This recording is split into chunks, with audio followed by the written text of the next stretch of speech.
cat bangku lesehan yang aku buat sebelumnya. Bagaimana cara pemakaian untuk pengencer cat. Meskipun diri kita hanya seorang kuli atau buruh, tapi nilai totalitas dari kita melakukan pekerjaan tidak dapat dijengkal dengan uang. Kalau kata temen aku yang di Hong Kong, konten yang sifatnya edukatif itu sangat jarang sekali diminati para pengguna sosial media. Nabung dari penghasilan YouTube juga aku pakai untuk memperbaiki rumah orang tua aku yang rapuh dan berantakan. Sosial media tidak terasa ya teman-teman, sudah selesai untuk pengecatan lesehan tempat duduk. Halo teman-teman, assalamualaikum warahmatullahi wabarakatuh. Welcome to my channel. Apa kabarnya? Semoga semuanya sehat dan bahagia selalu. Di video kali ini aku mau cat bangku lesehan yang aku buat sebelumnya. Seperti apa pengerjaannya dan bagaimana hasilnya, tonton sampai selesai ya teman-teman. Oh ya teman-teman, ini cat sisa bekas pakai untuk kamar yang aku buat, tapi tidak aku publish untuk kamar yang aku buat tersebut karena kuasnya sudah keras, jadi harus dilembutkan dulu pakai pengecer atau straightener kaleng yang berwarna hijau di video. Karena biasanya kuas yang sudah dipakai untuk cat itu pasti jadi keras. Sekalian melembutkan kuas juga untuk mengencerkan cat yang mau dipakai. Pengencerannya seperti ini teman-teman. Mungkin yang nggak terbiasa bingung bagaimana cara pemakaian pengencer atau thinner untuk pengencer cat. Nah, untuk kepekatan atau pengenceran cat ini itu tergantung selera teman-teman. Kalau aku biasanya lebih encer karena nantinya pas pemakaian tidak sekali cat ya teman-teman, biar permukaan objek yang dicat itu merata ya teman-teman. Ini juga aku dapatkan dari pengalaman kerja di bangunan dan juga pengalaman dulu pernah bantu di usaha guru aku di bidang furnitur bahan kayu jati. Waktu aku selesai sekolah SMA saat itu, kuasnya diayunkan secara halus dan sedikit diangkat ya teman-teman, searah dengan serat objek yang kita cat ya. Pengecatan yang aku lakukan ini secara manual ya, ada juga yang pakai mesin atau kompresor. Bagusnya memang pakai mesin kompresor ya, lebih merata dan hasilnya pun lebih bagus. Perlu diperhatikan sebelum pengecatan itu, yaitu membersihkan permukaan objek yang akan kita cat ya teman-teman. Untuk objek tertentu biasanya diamplas dulu atau dihaluskan pakai amplas. Biasanya dilakukan untuk pengecatan kayu atau yang berbahan besi. Karena yang aku kerjakan ini bukan bagian yang memang harus bagus banget, jadi aku hanya membersihkan permukaan yang akan aku cat ini. Tapi teknik atau cara pengecatannya tetap aku aplikasikan ya teman-teman, karena aku membiasakan diri kalau mengerjakan sesuatu itu secara profesional, terlepas profesi apapun yang aku lakukan. Kadang ada yang menyangka juga kalau aku bekerja itu suka ada yang bilang aku kerja kayak ingin dilihat begitu, atau cari muka katanya. Padahal bagi aku sendiri itu adalah bagian prinsip hidupku, dimanapun dan seperti apapun profesi pekerjaan yang aku lakukan, terlepas besar kecilnya upah yang aku terima. Bagi aku sendiri ini adalah bagian dari membangun integritas diri aku di hadapan orang lain. Meskipun diri kita hanya seorang kuli atau buruh, tapi nilai totalitas dari kita melakukan pekerjaan tidak dapat dijengkal dengan uang. Begitupun ketika aku melibatkan diri konten di YouTube. Awalnya memang termotivasi untuk mendapatkan penghasilan secara mudah dan instan melihat para konten kreator yang biasa dan sudah mendapatkan penghasilan dari YouTube konsisten setiap bulan.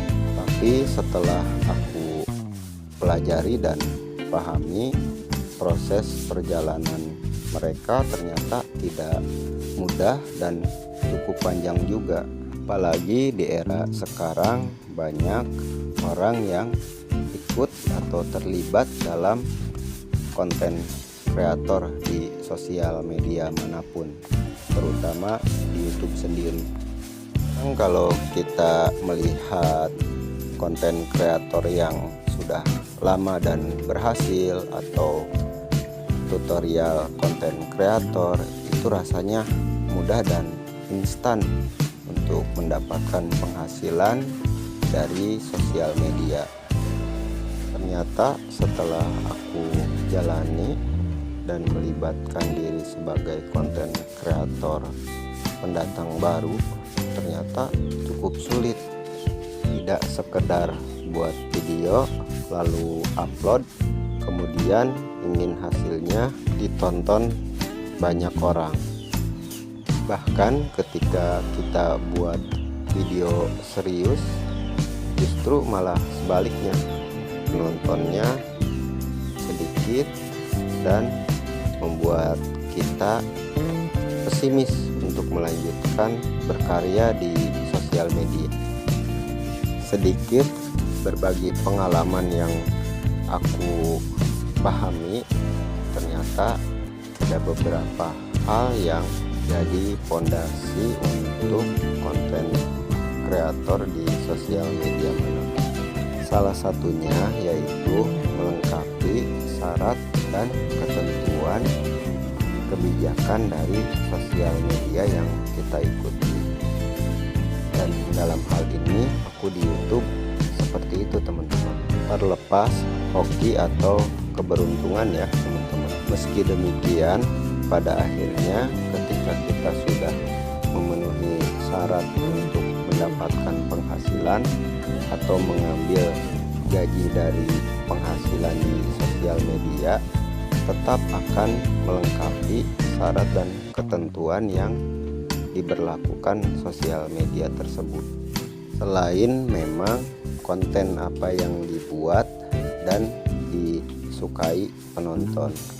Kalau kata temen aku yang di Hong Kong, dia bilang untuk konten-konten yang sifatnya edukatif itu sangat jarang sekali diminati para pengguna sosial media. Meskipun kita bersikukuh bahwa konten tersebut bagus dan ada nilai manfaat untuk orang yang menontonnya. Dan yang aku rasakan memang demikian.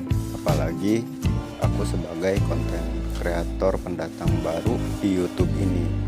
Tadinya aku mau buat konten sesuai dengan basic pendidikan aku, yaitu bidang pertanian. Tapi ternyata sudah banyak konten kreator di bidang pertanian yang bagus-bagus kontennya, sehingga membuat aku pesimis untuk bisa bersaing di sana. Dan akhirnya aku memutuskan untuk daily vlog aja, atau cerita keseharian aktivitas yang aku kerjakan. Meskipun sudah banyak juga konten daily vlog serupa tentang aktivitas yang dikerjakan sehari-hari. Demikian cerita pengalaman proses perjalanan. Aku mulai aktif pertengahan tahun 2024 dalam kondisi psikis hancur dan berantakan karena sesuatu hal. Ditambah sudah melepaskan pekerjaan dan sisa uang pegangan tidak seberapa. Rasanya hidup aku sudah berakhir saja saat itu. tidak punya pekerjaan, uang pegangan tidak seberapa, juga tidak ada aset atau barang yang bisa aku jual untuk menyambung hidup. Meskipun memang tinggal lagi bersama orang tua, tapi aku tetap punya tanggung jawab terhadap kedua anak-anakku untuk memenuhi kebutuhannya. Dan alhamdulillah, seiring perjalanan aku mulai bangkit dan semangat hidup tumbuh kembali, dan aku memulai pekerjaan apapun untuk mendapatkan penghasilan.